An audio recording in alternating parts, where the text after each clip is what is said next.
అందరికీ నమస్తే అన్న.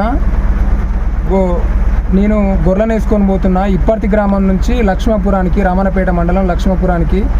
ఇది సోమనాథపురం లక్ష్మపురం వెళ్ళే ఎక్స్ రోడ్ మధ్యలో ఇట్లా ధాన్యం తడుస్తూ ఉంది వర్షానికి. మనం చూసుకోవచ్చు. దాన్ని పక్కపొంటి పట్ట ఉంది, అది కప్పే ప్రయత్నం చేస్తా. నేను కప్తా, ఎందుకంటే రైతు ఆరు కాలం కష్టపడి పండించిన పంట తడిసిపోతే ఎంత బాధ అవుతుందో నాకు కూడా తెలుసు. ఆ బాధ ఏందో నేను కప్పే ప్రయత్నం చేస్తా అన్న. కప్పిన తర్వాత మీకు ఒక వీడియో క్లిప్ కూడా పెడతా. ఎందుకంటే తోటి రైతులకు మన తోటి రైతు సహాయంగా మనం ఉండాలి. పాపం ఆ రైతు ఎంత ఇబ్బందులు ఉండి ఎక్కడ ఉన్నా కానీ రైతు కూడా ఇక్కడనే మతి ఉంటుంది. మనం వర్షంలో వెళ్ళి పట్ట కప్పడం జరిగిందన్న. ఎందుకంటే వర్షానికి ఆరుగాలం కష్టపడిన పంట తడిసిపోతుంటే బాధ అనిపించి నేను ఒక తోటి రైతుగా వర్షంలో వెళ్ళి